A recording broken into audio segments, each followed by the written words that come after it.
The female CEO brought her paralyzed son on a blind date, but the single dad's reaction completely stunned her.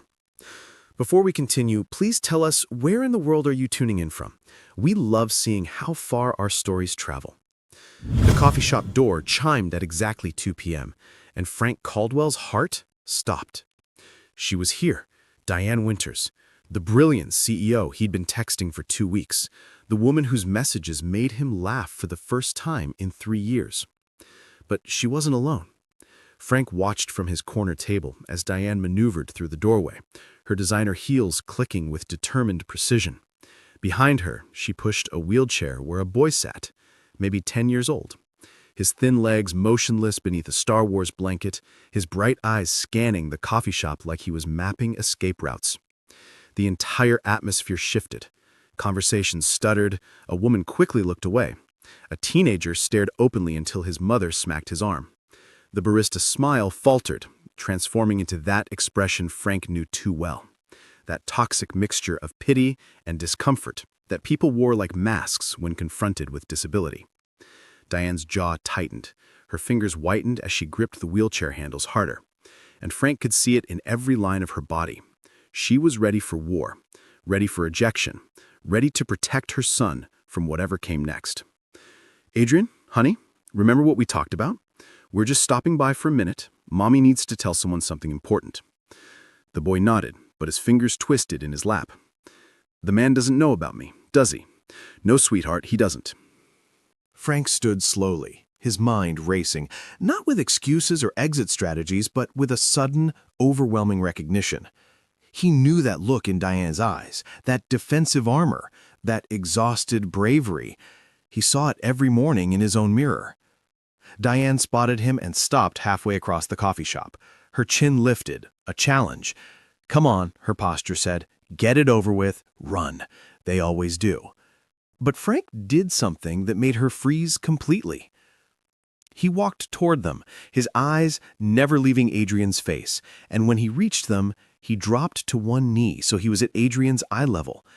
"You must be Adrian," Frank said softly, extending his hand to the child first, completely ignoring Diane. "I'm Frank. That's an awesome Star Wars blanket. Is that the Battle of Endor?" Adrian's entire face transformed. His suspicious squint melted into surprise, then bloomed into the kind of smile that could power a small city. "You know about the Battle of Endor?" "Know about it? I built the Lego Death Star with my daughter last month. Took us 3 weeks because her hands don't always cooperate, but we did it, every single piece." Diane made a sound, half gasp, half sob. Frank finally looked up at her, and that's when she saw them. Tears, actual tears rolling down this stranger's face. But not the tears she'd expected, not pity, not discomfort. These were tears of recognition, of understanding, of finding someone else who spoke the same unspoken language of hospital waiting rooms and modified everything, and small victories that meant the world. "Hi, Diane," he said, standing but keeping one hand on Adrian's wheelchair like it was the most natural thing in the world. "Would you both like to sit down? I picked this cable specifically because there's plenty of room for a wheelchair. My daughter Susie uses one sometimes, and she hates when restaurants cram them in corners." The words hung in the air, like suspended breath. "Your daughter?" Diane's voice cracked. "Your daughter uses a wheelchair?" "Sometimes. Juvenile arthritis. Progressive. Today's actually a good day. She's at home defeating our neighbor at checkers. She insists on moving the pieces herself, even though it takes forever. The neighbor, Mrs. Chen, pretends not to notice when Susie accidentally knocks over half the board." Frank's smile was soft, private, the smile of a parent who'd learned to find joy in unexpected places. "But you didn't come here to hear about my daughter, or did you?" Diane sank into the chair like her strings had been cut. Her carefully constructed CEO facade, the one that had gotten her through board meetings and hostile takeovers, crumbled completely. "I brought Adrian to scare you away," she whispered. "I know. I've done this 12 times. Frank pulled out his phone, his fingers trembling slightly as he found the photo. "This is Susie. The image showed a little girl with Frank's eyes and a grin that could light up the darkness, sitting in a bright purple wheelchair, her arms raised in victory beside a thoroughly destroyed Lego city. Did she smash it on purpose? Adrian asked, leaning forward with interest. No, that was an accident. She was trying to high-five me after we finished, but her joints locked up mid-celebration. Took out 3 weeks of work in 2 seconds. Frank's laugh held no bitterness. She cried for about 30 seconds, then said, "Well, Dad, now we get to build it again, but better." That's Susie. She finds the silver lining in everything, even when her own body betrays her. Diane's hand covered her mouth. "How long have you been doing this alone?" The question hung between them, loaded with shared understanding. 3 years. Her mother left when Susie's condition got worse. Couldn't handle watching our perfect daughter struggle to tie her shoes. You? 6 years. Adrian's father stayed until he was 4, long enough to realize our son would never play catch in the backyard or run alongside him on morning jogs. He sends checks, generous ones. But checks don't teach a boy how to be brave when kids stare at the playground. Adrian had been listening quietly, but now he tugged on Frank's sleeve. "Does Susie like space?" "I love space. I want to be an astronomer, but Mom worries because some observatories don't have accessibility wheels." "Funny you should mention that. I'm a structural engineer, and I just finished working on the new accessibility renovations at the Richmond Observatory. Every single floor, every telescope station, fully accessible. I made sure of it." "Really?" Adrian's eyes went wide. "You built ramps to the stars?" "Ramps, elevators, wider doorways, adjustable telescope mounts, the works, because everyone deserves to see the stars, wheels or no wheels." Diane watched this stranger, this man she'd met to potentially date, talk to her son like he was the most interesting person in the world. No fake enthusiasm, no performative kindness, just genuine connection. Most people see the chair first. Most people are... Reply. "Sorry, I shouldn't..." "No," Diane laughed, really laughed, for the first time in months. The barista appeared with coffee, her discomfort palpable as she navigated around Adrian's wheelchair. Frank noticed Adrian shrink slightly, making himself smaller, apologizing for existing in space. "Hey, Adrian," Frank said casually. "Want to see something cool?" He pulled out his phone again, swiping to a video. It showed Susie in what looked like a gymnasium, her wheelchair decorated with ribbons and lights like a parade float, spinning in circles while other kids in wheelchairs played basketball around her. "Is that wheelchair basketball?" Adrian breathed. "Saturday mornings, 10 o'clock, adaptive sports program at the community center. Susie's terrible at basketball, I mean genuinely awful, but she loves it. They do wheelchair racing too, and volleyball. And sometimes they just have wheelchair dance parties, because why not? Mom, can I?" "We'll see," Diane said automatically, then caught herself. "Actually, no, not we'll see. Yes, if Frank thinks it would be okay, then yes." "More than okay. Susie would love a new friend. She's the only girl in the program right now, but she holds her own. Last week, she ran over 3 kids' toes and told them they were moving too slow." Adrian giggled. "She sounds awesome." "She is, but don't tell her I said that. She's already convinced she's invincible." The conversation flowed like water finding its level. Diane told him about the first time someone suggested she should put Adrian in a home for his own good. Frank shared the rage he'd felt when Susie's own grandmother had said she was broken. They compared IEP horror stories and celebrated tiny victories. Adrian's first A in math, Susie painting a sunset despite her stiff fingers. "I run a medical tech startup. We're developing affordable mobility devices for kids, prosthetics that grow with them, wheelchairs that don't cost more than cars. I started it because I got tired of fighting insurance companies for every single thing Adrian needed." "That's incredible. I've been designing accessible playgrounds in my spare time. Haven't built one yet, but I have 17 different plans. Swings that accommodate wheelchairs, sensory gardens for kids with different needs, structures that let kids of all abilities play together, not just alongside each other." 17 plans? "Couldn't sleep. Started designing instead of staring at the ceiling, worrying about Susie's future. Plan number 12 is my favorite. It has a rocket ship that's fully accessible. Adrian might like that one." Adrian had pulled out a notebook, sketching something with intense concentration. Diane glanced over and smiled. He's drawing Susie. He always draws new people he likes. It's his way of remembering them. Can I see? Frank asked Adrian directly. The boy showed him shyly. The drawing was remarkable, not just skilled for a 10-year-old, but genuinely artistic. He'd captured something essential about Susie just from the photo, her determined spirit somehow evident in pencil strokes. "You're an artist," Frank said seriously. "This is really good." Kids at school say art is stupid. They say I only draw because I can't play sports. Kids at school are wrong about a lot of things. You know what Susie told a kid who made fun of her wheelchair? What? She said, "I have wheels that help me move. You have a mouth that should help you think before you speak, but we all have equipment that doesn't work sometimes." Adrian laughed so hard he snorted, which made him laugh harder. Diane watched her son, her beautiful, brave boy who'd grown too quiet, too careful, come alive under the attention of this stranger who wasn't really a stranger at all. "I should confess something," Frank said, meeting Diane's eyes. "My sister made my dating profile. I almost canceled today. 3 times, actually." "Why didn't you?" "Because your messages made me remember what it felt like to be just Frank, not just Susie's dad or the guy with the disabled kid.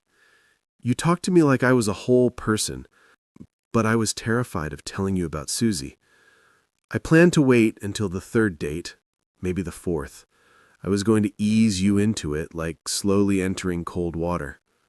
Instead, I threw you into the deep end with a 10-year-old in a wheelchair. Best thing you could have done. I'm terrible at pretending everything's normal when it's not. My version of normal includes knowing which restaurants have accessible bathrooms and carrying a backup set of finger splints in my pocket."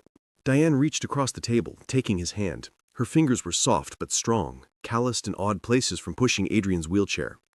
"I've been on 12 first dates this year," she said. "One man actually asked if Adrian was mentally all there because he assumed paralyzed meant brain damaged. Another said he didn't want to play daddy to a defective kid. The last one, the one I really thought might work, he ghosted me the second I mentioned Adrian's wheelchair. They're lost. You don't even know us." "I know enough." Frank squeezed her hand gently. "I know you're brave enough to bring your son on a first date because protecting him matters more than finding love. I know you started a company to help kids like ours because anger is only useful when you channel it into change. I know you've probably cried in more hospital bathrooms than you can count, but never where Adrian could see. I know you've become an expert in a medical field you never wanted to study. I know you wake up at night wondering if you're enough, if you're doing it right, if your love can make up for all the things you can't fix." Diane's tears came then, silent and steady. "I know," Frank continued, "because I live it too, every single day. And for the first time in 3 years, I'm sitting across from someone who doesn't need me to explain why I know the names of 8 different types of joint inflammation or why I consider it a victory when Susie can button her own coat." "Mom?" Adrian's voice was small. "Are you okay?" "Yes, baby, I'm very okay." "Is Frank why we really came here? Not just to tell him something and leave?" Diane looked at her son, this perceptive child who saw everything, despite, or perhaps because of, his unique perspective on the world. "Yes," she admitted, "Frank is why we came." "Good," Adrian said simply, then turned to Frank. "Are you going to date my mom?" Frank looked at Adrian, then at Diane, then back to Adrian. "I'd like to get to know both of you better, but that's not just my decision. What do you think?" Adrian considered this seriously. "Do you like Star Trek? The original or Next Generation?" "Next Generation." "Picard was the best captain." "Correct answer." Adrian nodded solemnly. "Do you eat vegetables?" "When forced." "Also correct." "Last question. If someone makes fun of my wheelchair, what would you do?" Frank met the boy's eyes steadily. "Depends. If it's a kid, I'd explain why they're wrong and help them understand better. If it's an adult, I'd use bigger words to explain why they're wrong. And if anyone ever tried to hurt you, wheels or no wheels, they'd have to go through me first." Adrian looked at his mother. "I like him." "Me too." Diane whispered. The coffee shop manager approached their table, apologetic. I'm sorry, but we're closing in about 10 minutes. Frank blinked, checking his phone. They'd been there for 3.5 hours. It felt like minutes and a lifetime simultaneously. I can't believe we've been there that long, Diane said, starting to gather their things. Time flies when you're not explaining why your kid needs extra time for everything, Frank said, helping organize Adrian's backpack that hung on his wheelchair. Or apologizing for existing in spaces not designed for wheels, Diane added. They moved toward the exit, Frank naturally falling into step beside Adrian's wheelchair, his hand occasionally steadying it over the uneven threshold, not taking over, just supporting. Diane noticed. Adrian noticed too. Outside, the late afternoon sun painted everything gold. Adrian tilted his face up, eyes closed, soaking in the warmth. Frank and Diane stood quietly, both recognizing the moment. Children like theirs learned to savor simple pleasures because they knew how quickly things could change. So, Diane said, Saturday, the adaptive sports program? 10 o'clock, Building C at the community center.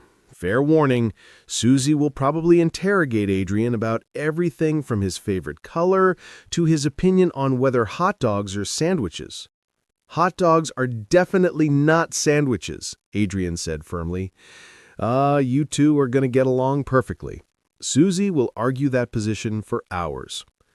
They stood by Diane's adapted van, the one with the wheelchair lift and the proud special needs mom sticker that she'd put on defiantly after someone left a note saying she shouldn't use handicap parking because she could walk. Frank, Diane, started, then stopped. I didn't expect this. Someone to not run? Someone to run toward us instead of away. Frank's phone buzzed. A text from his neighbor.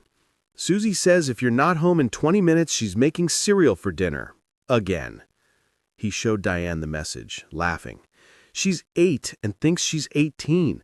Last week, she tried to do her own physical therapy exercises and got stuck in a position I can only describe as pretzel meets modern art.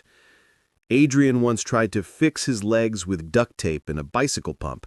The logic was sound if you were 10 and didn't understand paralysis. Our kids are something else. They're everything else. As Diane loaded Adrian into the van, the boy called out, Frank, will Susie really be there Saturday? Wild horses couldn't keep her away, especially once I tell her she's getting a new friend who likes space and Star Wars. Tell her I think she's brave, Adrian said quietly. For the Lego thing, and the basketball, and everything. I'll tell her. But Adrian, you're brave too. Braver than most adults I know. The boy beamed, and Diane mouthed, thank you over his head. As they drove away, Frank stood in the parking lot, processing what had just happened. His phone rang. His sister, Margaret. So, how did it go? Was she worth the haircut and the nervousness? Margaret, she brought her son. Oh no, she has a kid. You said you were okay with... He's in a wheelchair, paralyzed from spina bifida. Silence. Then, oh, Frank, I'm so sorry. That must have been... Perfect, Frank cut her off. It was perfect, Mags. What? For the first time since Jennifer left, I met someone who didn't need me to explain why I checked my phone constantly for the school nurse's calls. She didn't flinch when I mentioned Susie's chair. She didn't look at me with pity when I talked about joint inflammation. She just understood. Everything. Frank, we're seeing them Saturday, both of them. Susie's going to have a friend, Mags. A real friend who won't exclude her from birthday parties because the parents don't want to deal with her needs. His sister's voice was thick with tears. I'm so happy for you. For both of you. All 4 of you. Frank got home to find Susie on the couch, her legs elevated on special cushions, sketching in her adapted grip pencil holder. How was your date? She asked without looking up. How did you know I had a date? Aunt Margaret can't keep secrets. Also, you're wearing your nice shirt and you smell like cologne instead of industrial drawings. Frank sat beside her carefully, aware of her tender joints. It was interesting. Bad interesting or good interesting? Good. Very good.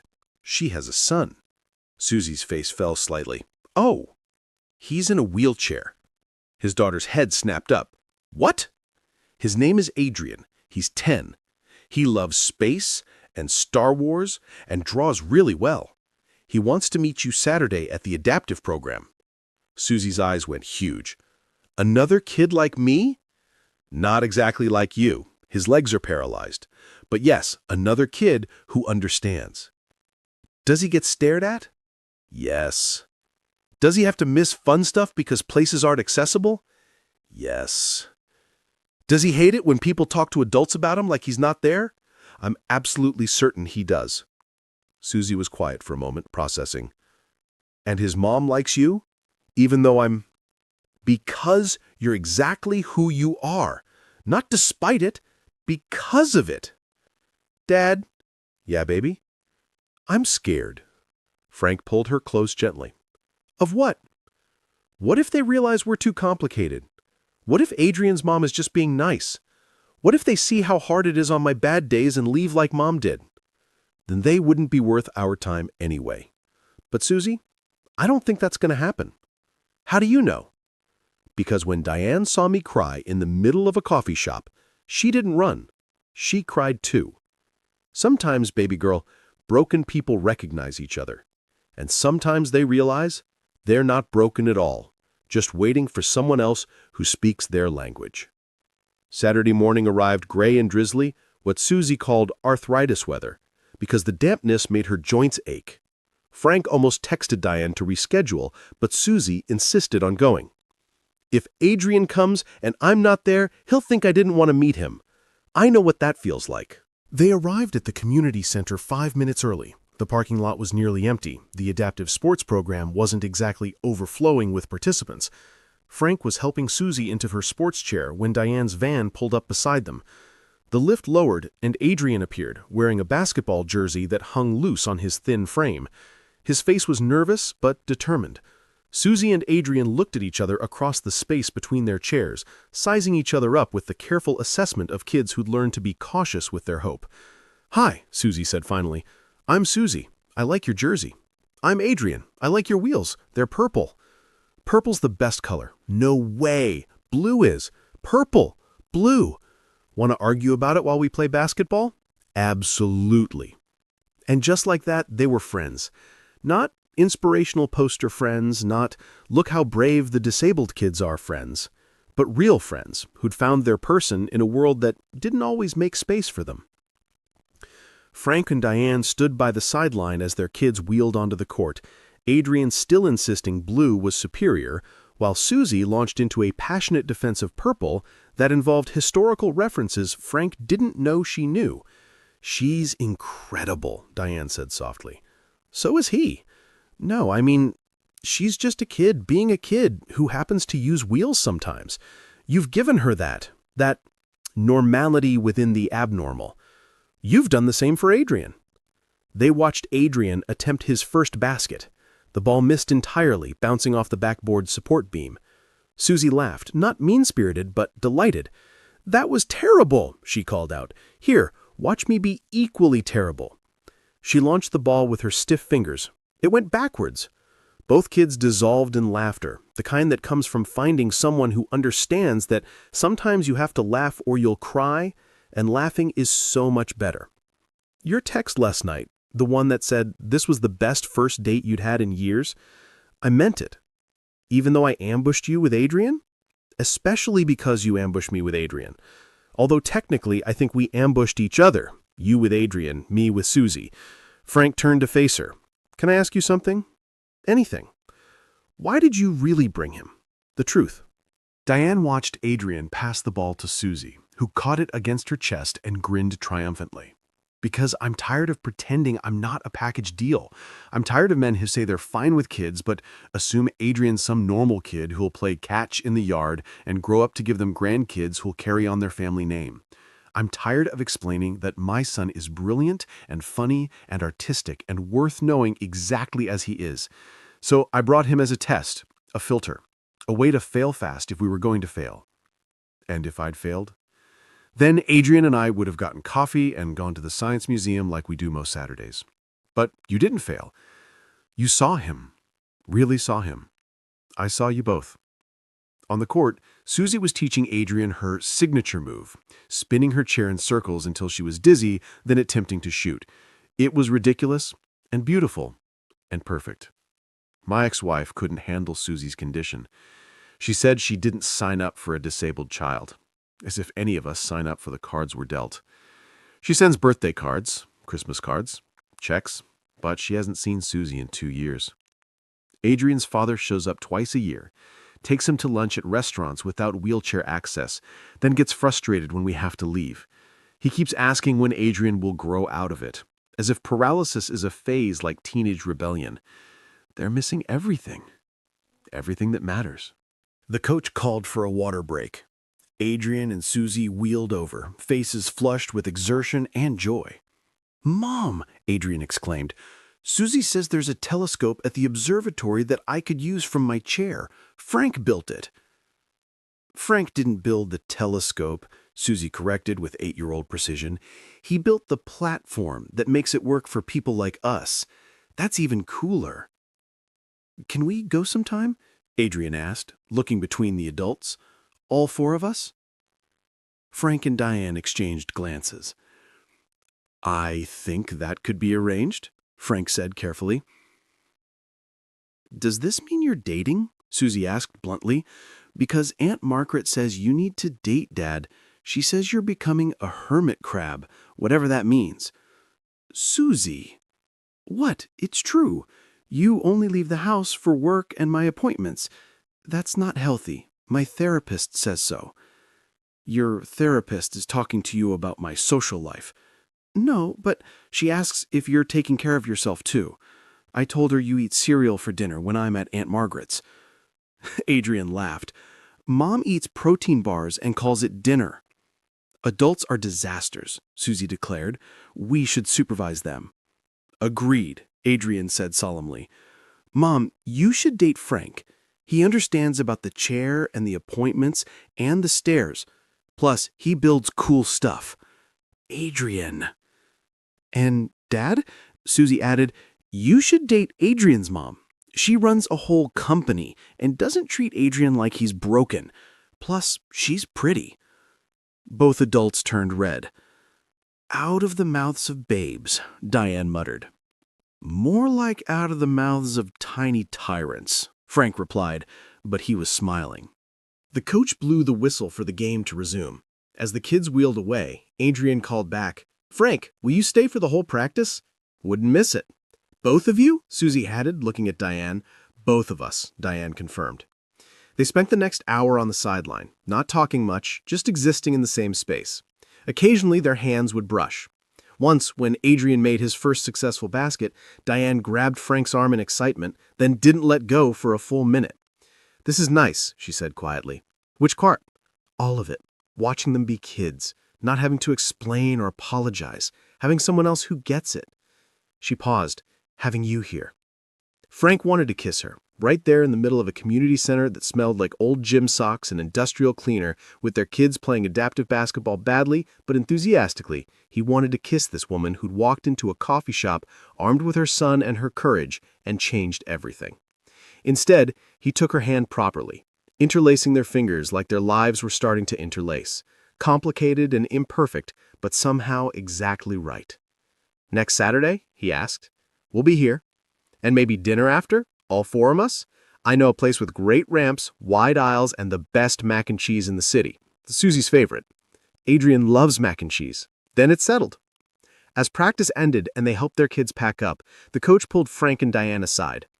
"I just wanted to say," the older woman said, "it's wonderful seeing Susie and Adrian together. We don't get many kids in the program. They tend to age out or give up. But those two, they've got something special. Hold on to that." In the parking lot, as they loaded wheelchairs and tired kids, Adrian asked, "Susie, do we ever wish you weren't—" "Disabled?" Susie supplied matter-of-factly. "Sometimes. But then I think about all the cool people I've met because of it, like you. Regular kids are boring, we're interesting. We're superheroes with wheels instead of capes. Wheels are more practical than capes anyway, Susie said. Frank and Diane stood between their vehicles, reluctant to end this. Thank you, Diane said simply. For what?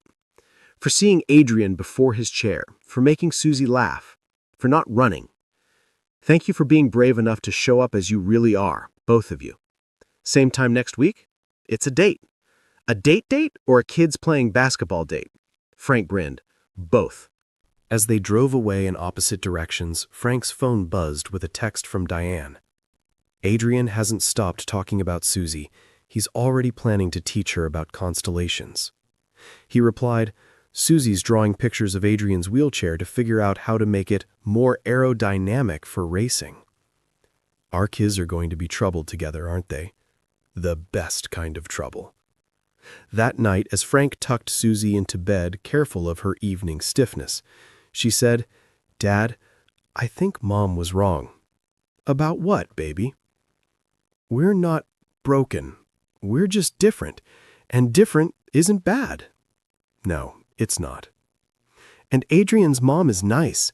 She didn't look at me like I'm sad or brave or special. She just looked at me like I'm Susie.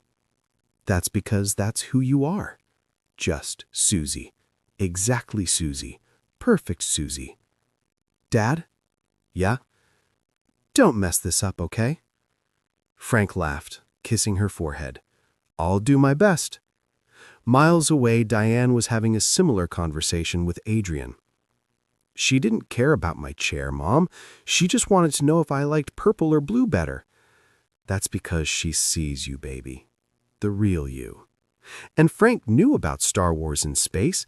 No, he didn't. Mom, are you going to marry him? Adrian, we just met. So, when you know, you know. That's what you always say about business decisions. This isn't business. No, Adrian said thoughtfully. It's better. It's family. 3 months later, at the coffee shop where it all began, Frank and Diane sat at the same corner table. This time, they were planning Adrian's 11th birthday party, a space-themed celebration at the observatory that Frank had helped make accessible. Susie wants to give him a telescope, Frank said, showing Diane options on his phone. That's too expensive. She's been saving her allowance for 2 months. She said Adrian needs to see the stars properly if he's going to be an astronomer. Diane's eyes misted. Our kids are pretty amazing. They get it from their parents. Frank? Yeah? The manager is watching us. I think she remembers us from that first day. Frank looked over. The elderly woman behind the counter gave them a knowing smile and a little wave. Should we tell her? Diane asked. Tell her what? That her coffee shop is where 2 broken families became one whole one. Frank lifted Diane's hand, kissing the ring he'd placed there just a week ago, a small ceremony with just their kids, Margaret and Diane's parents, everyone crying happy tears as Susie and Adrian declared themselves officially brother and sister. I think she already knows. And she did. The manager would tell anyone who listened about the day a CEO brought her paralyzed son on a blind date, expecting rejection, but finding love instead. She'd tell them about a single father who cried when he saw the boy, not from pity, but from recognition. She'd tell them about 2 children who became inseparable, who taught each other that different doesn't mean less than.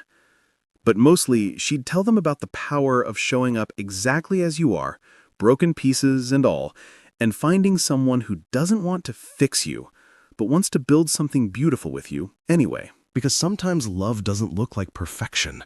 Sometimes it looks like wheelchairs and joint braces, adaptive equipment and accessible ramps. Sometimes it looks like understanding without explaining, accepting without fixing, loving without conditions. Sometimes it looks like a coffee shop on Maple Street where 2 single parents stopped pretending everything was fine and discovered that broken crayons still color beautifully. They just need someone who sees their potential instead of their limitations. And in a world that often looks away from disability, that treats different as deficient, that mistakes wheelchairs for tragedy, Frank and Diane's story became proof that love doesn't require perfect bodies or typical families. It just requires 2 people brave enough to say, we're not broken, We're just waiting for someone else who colors outside the lines too. The coffee shop still stands on Maple Street. The manager has since retired, but she trained her replacement to always keep that corner table open on Saturday afternoons, because you never know when someone might walk in, pushing a wheelchair, ready to filter out everyone who can't handle their reality. And maybe, just maybe, they'll find someone who doesn't see the wheelchair first. They'll find someone who sees the person, the fighter, the survivor, the parent, the human. And they'll discover that different isn't less than, it's just different. And sometimes different is exactly what makes two people perfect for each other. If this story touched your heart, remember that every single parent, every family facing challenges, every person navigating disability deserves love exactly as they are. Share this story with someone who needs to hear it. Subscribe if you believe in love that sees beyond limitations. And remember, we're all just looking for someone who sees us, really sees us, wheels and all.